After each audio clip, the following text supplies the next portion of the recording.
in, Cult Lords fans. Welcome in past the threshold. We are back, and we are here to do another movie review for you. What? And this one, Dane, is King of Pain. I'll always be King of Pain. You know who that is? Gordon Sumner? Yes. Also known as Sting. For the Police.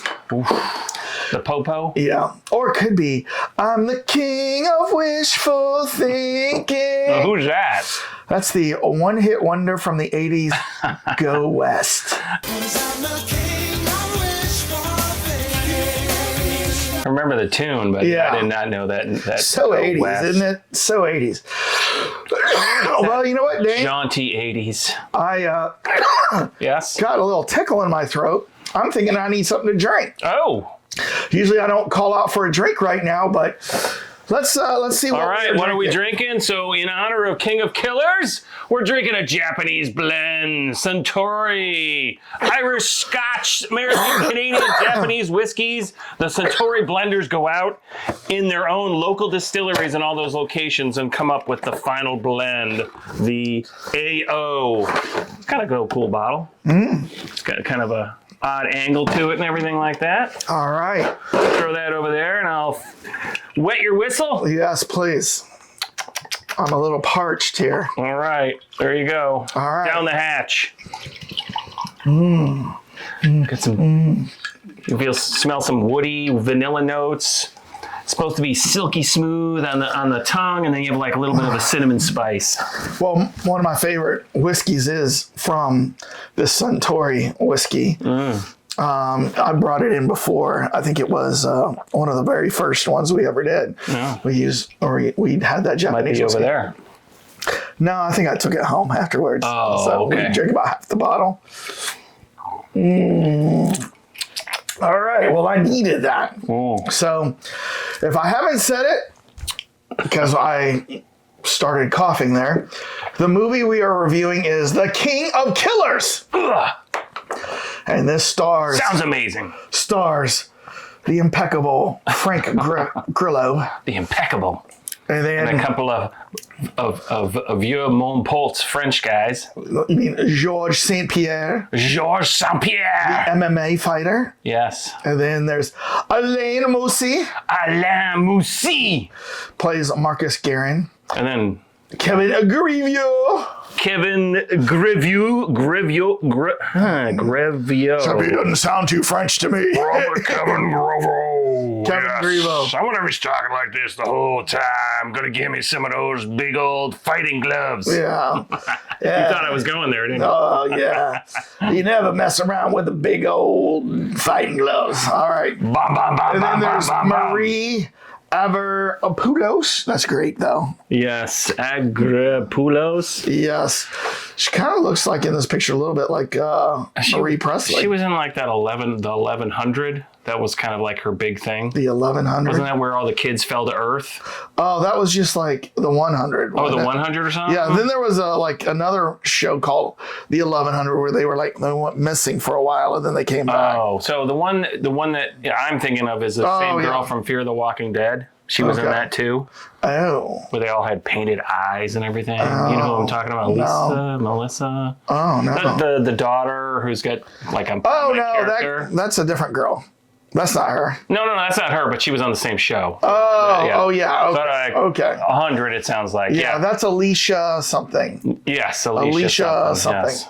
Right. So I actually follow her on Instagram. So occasionally I see her. Did she do some juicy pictures? Not really. No? No, it's more about like what her day is doing.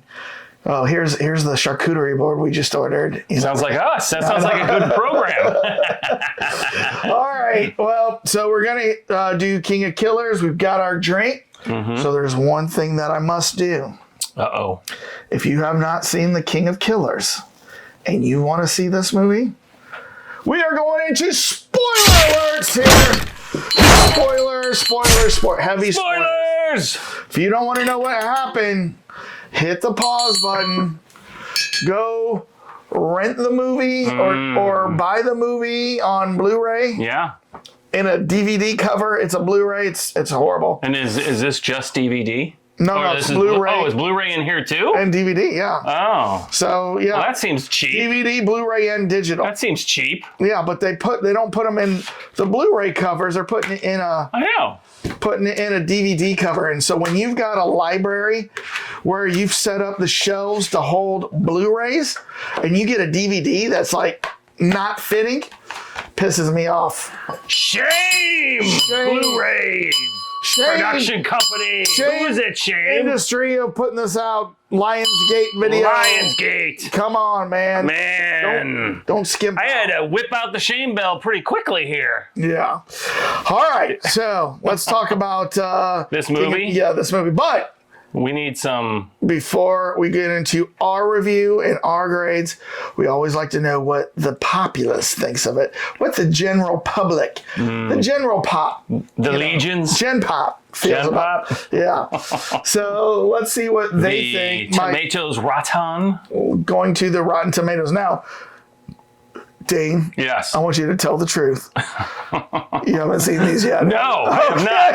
Okay. I've held up. All right. I'm always like, no. Right. Like I close my eyes and I do this. All right. Like I gotta see the button. I do not know. We'll see. All right. What do you think that the critics gave this movie? The critics. Well, I'm going low on this one. I'm going to, because I think there was a lot of element in here that was completely stupid. So I'm going low on this. I'm going to go like 49. Okay. 49%. Yes. What do you think the fan base? 67. 67. You got Frank Grillo. Yep. All right. So Frank probably pulled it up 10 points. Yeah. So you do think that still, even 67, that's not the greatest of scores. Let's see what they gave it. I think a lot of the fan, because this was based on a comic, right? It was like a manga comic. I think that base will be disappointed.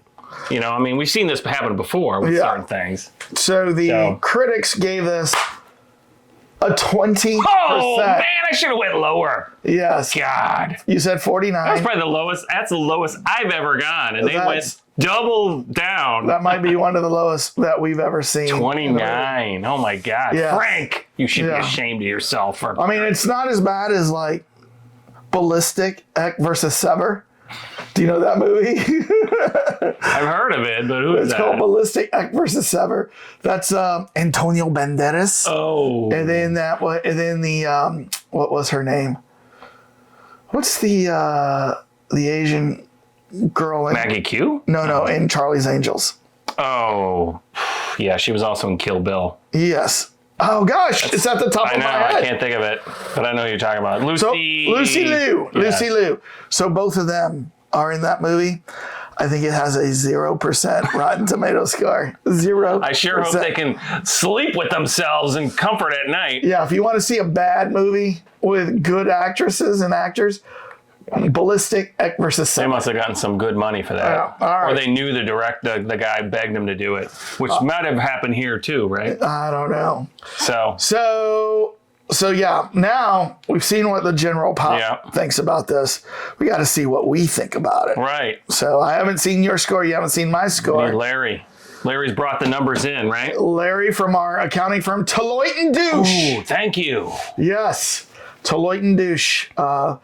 If you need an accounting firm, go Google Deloitte and Douche, and then tell us what you find. Okay. It's funny how no one has done that yet. Yes. All right. All right, well, Larry. Let's see what in our the other room, in the purple room. All right. Let's see what our scores are on the count of 3. 1, 2, 3. The King of Alamo, 6.8. King of Low Budget, 6.1. Oh man, we're in the same range. Yeah, this is about what you went lower than I did, which is surprising because Frank's in this movie. D-, you're D+. Oh. Okay back there. Oh. So your car already got out. Yeah. All right, well, we both didn't like it. No. Well, the funny thing is it had an element. It had stuff in it, and I was like, okay, that's cool. Obviously, it started good. Well, you know. Obviously, our scores could be lower, so there was elements that we did like, right? Mm-hmm. The premise is cool. Yeah. The premise of this movie is that the world's greatest assassin, Frank Grillo, wants a challenge. And so what he does is he's scoured the earth for top assassins in their field. And he invites them to his place. And it's a kind of a competition. One at a time, one-on-one, mano-a-mano, who can kill who. And last person standing gets 10 million, right? Yes. So he's got a ragtag team of assassins that are all there that don't like each other and are already arguing in the lobby area. Now, I would say the main character, the MC, if you will, is not Frank Grillo. No. It's Alain Moussi. How about a Shirley Temple? Are you sure? I like to live dangerously. Is that how you say that in French? Yeah. But his acting name is Marcus Garan. He is Marcus in this. And, they show him, it opens up on him, and about, 15 minutes of stocky going. 15 minutes of drone footage over Chicago. I mean, they spent some time with the drone footage just because this is so low budget. By the way, I called it King of Low Budget. Yeah. After this, I was like, this was so bad. This was so low budget. I went and looked up how much the budget was for this. Yeah. $10 million. Oh my God. And probably half of that was the actors. Well, half of that might have been Frank Grillo. I was going to say. Yeah. I mean, it seems to me like, so the Kevin Gravu is Dyson Cord. You want us to compete to see which one of us can get to him first. Yes! He's actually the writer and director. I know. So it seems to me like there was a little bit of a buddiness going on here. Like, all right, we'll be in your picture. Yeah. You better make it at least decent. Yeah. And Frank's like, I know you guys. I'll do it too. Yeah. Oh, you got Georges St-Pierre. I'm a big fan. Scott Angus, deposed J2 member and client of any organized good guys or even terrorists with the right amount of legal tender. Alain Moussi. I'm a big fan. Let's. Marie, you're getting Marie Avramopoulos. Okay, great.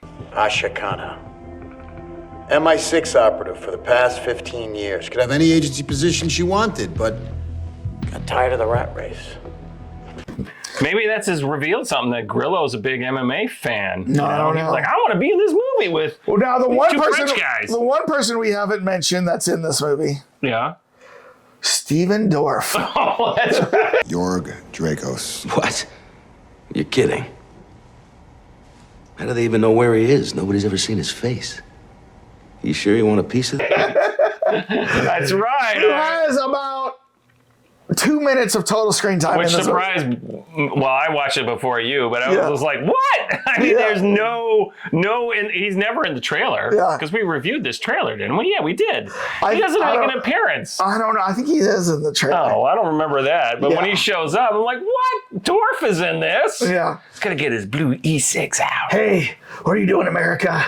It's time to get our freedom back. Blue e-cigarette. Rise from the ashes. Rise from the ashes. But then you got to and walk down the beach. Time we take our freedom back. Come on, guys. Rise from the ashes. Yes. Let's take a walk down the beach in black and white. And you can hear my voice. Get more and more gravelly as the day goes along. Smoking on the blue. Let's get our freedom back. All right. So we love funny every time. Yes. We got to check out that Jenny McCarthy commercial too. Okay. She did E-Blue. All right. Well, he's in here too. And the thing is, small thing, he's the handler of the lead character. Yeah. Sad thing is, they don't even sell blue e-cigarettes in the United States anymore. Oh, that's right. Only can get them in Europe. Which is weird. Yeah. Oh, with all the vaping here, there must be something else going on there. But anyways, we digress. Yeah. But so he's the handler for what turns out to be the lead assassin and the main character in the movie, Marcus Garan.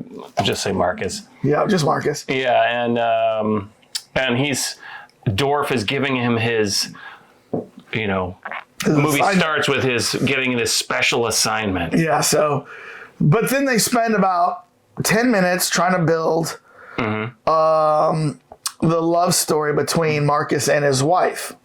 Yes. And I think that's Carla, his wife, played by Amy Groening. Canadian actress. Yes. Not in a lot of things, by the way. So another one that's kind of newish. Pretty woman. They spend time, they're in bed, they're tickling each other. Look at What? I'm not. Didn't do anything. What? I'm not. What? You're doing. Little pillow fights in the beginning. little tickle fights. And their daughter. Yeah, their daughter comes in. Family tickle Some more fights. tickle fights. They were. I know. We're not lying. You got daughters? Isn't that what you did all the time? Was tickle fights? Well, I mean, when they're very young, yes, I would tickle them. But the movie decided to showcase that aspect not of my his bed life. tickle fight kind of thing. But then but it shows the relationship that he has with her, and she thinks he's like one of the world's greatest salesmen, Right. closing deals, making commissions, because that's where the money pops up, right? Yep. When really He's got one big deal. he's a secret assassin, like what's that guy? Bob Odenkirk, that's it. Remember Nobody? Yes, Nobody. He was like an elite assassin in Right. the past. He was retired though. Yeah, he was the cleanup man. He was the auditor. Yeah. Right? Yes. He was the yes. accountant or something like that? No. Ben Affleck is the accountant. That's right. Bob Odenkirk is He's the the auditor. auditor. I would love to have that financial team on my side, right? Deloitte and douche, Yes, come on. Yeah.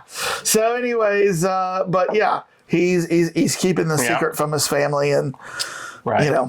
So He's they show this because the job that Stephen Dorff gives him happens to coincide with his anniversary with his wife. Yep. Right.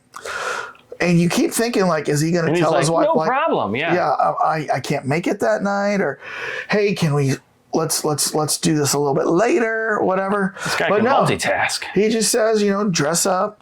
He goes in disguise while she's making up herself, and he goes to this restaurant where he's gonna Like a nightclub restaurant. goes downstairs, and just as he's going there, or before that, she gets a text, change of plans, right? Show up at the same place. Yeah.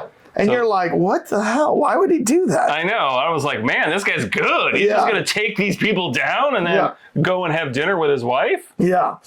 So he goes downstairs into this like dungeon, if you will, underneath the club. And she sees him and she's like, Marcus? Yeah. As he's walking down, follows him down there. And then she's wandering around. He goes one way, she goes the other way. And then somehow this whole labyrinth ends up circling around to the same place.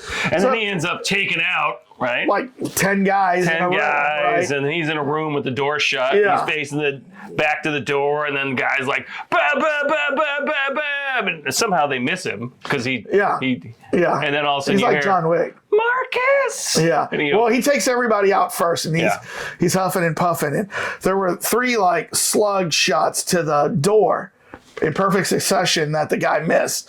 Hit the door, and he hears Marcus, and he opens the door, and there's his wife with boom, boom, boom, boom, bullet holes. Yes, blood coming out, falling to it. He's like, what? What are you doing here? I thought we were doing Red Lobster. No, I'm going to Sizzler. Yeah. So this is how cheap this movie was, though. Lobster. And I need to show you this. You told me about this. I didn't even realize that. So they didn't even have the budget to have practical blood coming out of her mouth and her chest area or abdomen. They used computer generated like flowing blood, but it looked too dark. And then it was ridiculous because like it was like on the side of her chin as she's talking to him. And then all of a sudden she dies and her head goes like this and it never moves. You know what I mean? It never moves. It just stays right there. It's like attached. plastered on. Yes, it's so terrible. Oh, and the guy probably used like photo After Effects. No, and I'm like, my gosh, we could have done better. I know. Well, but graphics. I didn't notice. I noticed it. He noticed it right away. I didn't notice horrible graphics. So now she's dead. He's torn up. He's completely, just what's the word I'm looking for? Depressed. And then he's been going through all these different problems. And then somebody shows up with an invitation. You must fight in the Kumite. Yes. The Kumite on a private island. No. No, that's the old Jean-Claude Van Damme. Funny thing is, this is another version of like Enter the Dragon, or Bloodsport. I don't remember. Everyone got an invite to show up to the island, or in this case, the hotel in Japan. And battle the guy, as we said. Battle the guy. He sets them all up. They all show up. There's what, like 8 of them there. There's of course, there's got to be a martial arts master. Right. A number of other guys. And they all get their weapons of choice in a really nice case. I know. And it's all like, oh, I like my I don't know. You might recognize all those guns. Right. I mean, so they all draw lots to see who goes and fights them. He's going to fight them one at a time. Frank Grillo is. And Frank Grillo, for some reason, his little catch thing is, I'm going to wear a samurai mask. So every time he fights, he puts on that green samurai mask, which looks cool. Right. But like, it almost looks like this guy. But kind of unnecessary. I thought so too. I'm like, what does that help? Yeah. What is that? Is he got breathing in there? Like he's going to air off? Yeah. He's going to like shoot a poison gas out or something? I mean, maybe it was during the COVID era, and that was like an N95 samurai mask that he, I mean, if it gave him protection from getting like punched in the face, but it was only half a mask. Right. So Well, but that's that was a weird thing about That's it. how a lot of the samurai masks were these half masks like this, and they would wear the hat, and then so they could see, but then they'd wear that mask. You know what I mean? Right. To give him like a demon look. We got a samurai around here. He's in the other room. I should go get him. Well, why is he in the other room? He needs to be here. He needs to be in here. Yeah. Oh, I should have brought one of these guys out. Yeah. But so he takes one, and we should point out Marcus got the first lot, and then what was the other French guy's name? Andre Lacroix. Andre Lacroix. Yes, they named him after a water there. Like they couldn't even come up with something a little bit more. No, it's Andre Perrier. Yes. Perrier Lacroix. Robert Fiji and Chocolate Mousse. Garibaldi Dasani. You know what I mean? From all the all the water boys. Fiji and yes. All right, but so George St-Pierre, Andre Lacroix goes, I'll go first. I'll take your lot. You got a lot to deal with right now with the loss of your wife, and you got a daughter. And I'll take care of him so easily. So he goes down the elevator. Down the elevator, going to fight Frank Grillo now. In the day I'm dead, I'm gonna die. Got a lot of singing music in this episode, this is which a is musical surprising. review. Yeah, it's like Cop Rock. Remember Cop Rock? Cop Rock. Remember there was a bad TV show that was about cops, but it was a musical about cops. It was called Cop Rock. Wow. What? I thought your job was arresting criminals. Sir. What you're supposed to be doing is protecting us from them, not treating us like them. You see this white collar, I'm easy to spot.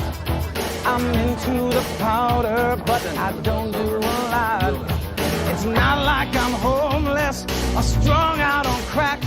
With the taxes I pay, you should cut me some slack. Oh, I don't remember that. I think it was on Fox. What year was that? It was so bad.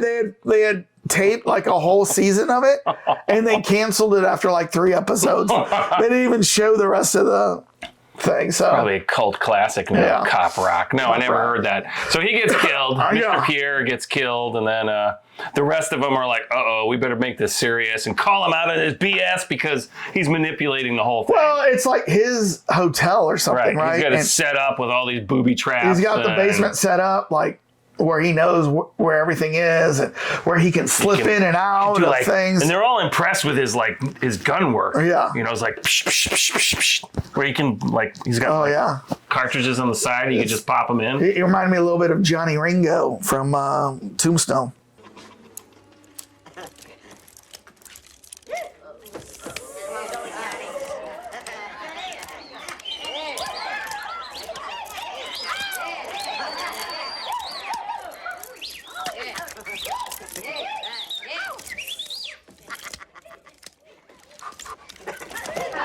Remember? Oh yeah, Johnny Ringo. He was like doing all the gun tricks and stuff. Yeah. So. But anyways. But he's taking, and then they decide. The thing I thought was BS about that was that you got Frank Riddle, and he's not a huge guy. I mean, and he's going against these gigantic like Dyson cord, and they're like full on like he's like punching the crap out of Grillo. And I never thought a voice could be deeper than Michael Clark Duncan. We should do the whole episode like this. But I never thought a voice could get lower than Michael Clark Duncan until I heard this guy who goes about obnoxiously lower than Michael Clark Talk Duncan. like that all the time. Yeah. I will take you down. What was Frank's name, by the way, in this one? George Dracos. Oh, that's right. George Dracos. George Dracos. Dracos. And Malfoy. Dracos Malfoy. Yes, I'm House Slytherin. I'm here to take you down. Yeah, well, all right. So Frank basically knocks them all out and forms. Well, no, what and then they happens form is a group. they Three form of a them group. decide we're going to do a team. Well, they all go down, but then they all split up. So it's like, oh, we got to go together. Then they get down there and they're like, okay, let's split up. The girl goes like upstairs, and the Asian guy, Ren Hero, he goes somewhere else, right? And then the one, what was his name? Rick Nigel. Oh yeah, he was the pain in the ass. He was the pain in the ass, right? So he goes off, and like one by one, like the Asian guy goes down.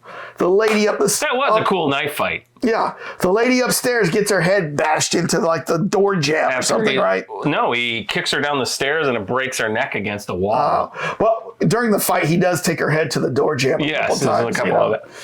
And which the thing is that if you're going to set up a bunch of elite assassins, she didn't look exactly like the physique of a lead assassin. I thought it was like, come on. I mean, one-on-one, her and him? They had some quotas to meet. So I mean, they're like, he takes out this gigantic Dyson cord guy, and then all of a sudden this guy's like 270, and she's like $120, you know? They needed a quota. I know. They needed to have a badass woman. They could have got somebody better, but yeah, I agree with that. So, but so basically, they're going off one by one, and now you get to the main fight, right? Mm-hmm. It's going to be Marcus versus Dracos. And, they get into a fight. Looks like it could go either way. Marcus is losing. Right. Dracos is losing. Marcus is losing. Cut some giant mirror up. And Dracos chop, does some massive slice on Marcus. And his back. And he's like, ah! You know what I mean? Like I thought, I don't know, like, that was a little too dramatic for what this guy is. You know what I mean? But he's like, and then, because I laughed out loud. Were they going to bring out the scream? Yeah. What was the name? What's that scream? Was it like, oh, yeah. The Star Wars scream. Yeah. That famous scream that's in every movie. Yeah. But anyways, so he gets him with the glass. And then they get into the final thing where he's about to go down. Marcus has got some huge guns of his own, and he's like, he's basically pulling it in, and he's like, and then all of a sudden everyone was like, time out! Yeah. It was like a massive time out. Oh, good. You beat me. Oh, you can have the $10 million. I know. He's like, time out, dude. I know. He didn't time say out, that. Dude. Time that out, would have been funny if he done that. And that's what they essentially did. You win. You win. You get the $10 He's got like the knife on the glass jar. Like he's about to split open his jugular, and all of a sudden everyone's like, the lights go on, and the lead host shows up. He's like, oh, stop. Yes. I don't know. Right. Would you have had the, if you were Marcus, wouldn't you have been like, I'm going to, because when you're in the moment, would you stop? I mean, that. I don't know. Yeah, right? I mean. I don't know. And you just watched him kill 7 other people. Right. Why does he get the mercy here? But the thing is that's funny. Frank Grillo Drake goes, all right, you get the $10 million you won. And the real reason I did this is I was looking for somebody who was as good as me. That's why I killed all these guys. What I want is a partner. Help me bring them down. Someone better than me. You. to go kill like some other group of an equal partner in like a YouTube channel franchise. I'm starting a YouTube channel. Yeah. God. But he wants to go kill like the High Table or something. Like, there's like the Hydra. Yeah. There's like this super espionage assassin group that's been ruining, politics in the world. And he's like, I need you as a partner to help me out. Yeah. You won. Yes. Come help me. And then what does Marcus say? I don't remember. He says no. Oh yeah. And then he goes back. Remember, he's at like Denny's or Applebee's with his daughter. And then he's over there at Applebee's. They're having the get the some ice nachos cream. and stuff. And then Frank Grillo in the booth right in next to him was like, "Hey guys, how you doing? Is anybody over there?" Yeah. You gonna finish those nachos?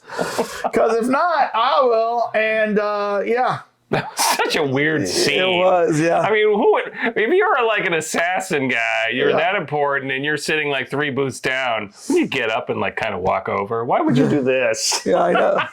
It was so funny. And then, so the end is, you think it's over. Right. They go back to the hotel, and then suddenly the hotel scene, and suddenly remember he shows them that's why he's there, to show them. Here's Grillo's at Applebee's to show him what's the video of Steven Dorff. Oh, yeah. Steven Dorff, his handler. That's right. We find out the Dorff is back. And he was doing more than blue e-cigarettes. He's like, I'm in your base killing your wife dudes. Yes, he's the one who killed.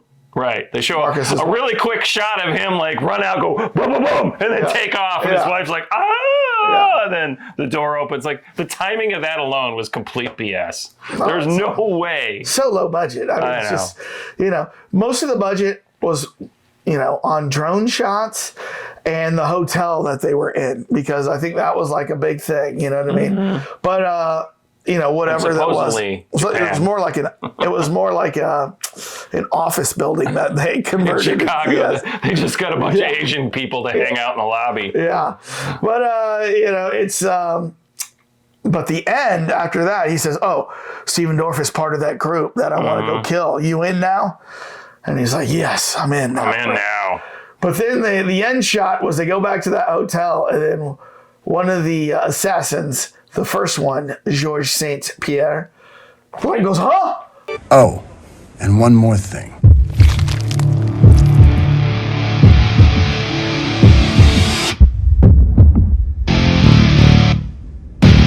Gets up. He was stabbed so many times by Frank Grillo. There's no way that guy could have lived. But he just goes, huh? And the way he did it was almost like zombie-like, wasn't it? I know. I thought the exact same. What is up with that? Is he coming almost like they promised Georges St-Pierre, you won't die in this movie, and that was they had to actually sign off on the contract. Maybe you'll come back as a zombie. And if they did it to set up 2, there's no way they're making 2 out of this. I can't unless it's only 10 million. I mean, I don't know. What do they make? I wonder. I don't know. You know what? Office. If you say, look, we'll make a movie for 10 million. And our goal is just to double it and make 10 million. Probably they'll make that. You know what I mean? Right. With all the video sales, the streaming, they'll probably sell it to Netflix and then Amazon, to watch. And you got these B-budget actors mixed in with low A actors. Well, there's no A actors. Even Frank Grillo. He's almost an A, but he's still a B. Well, okay, so he's like B plus. He's a B plus right now. Where's Dorff? Dorff's done some big things. Now he's a C plus actor. Oh, yeah, and then all these other people are after Blade C's. Yeah. So there was one time he was hot, but he's not hot anymore. Rise from the ashes.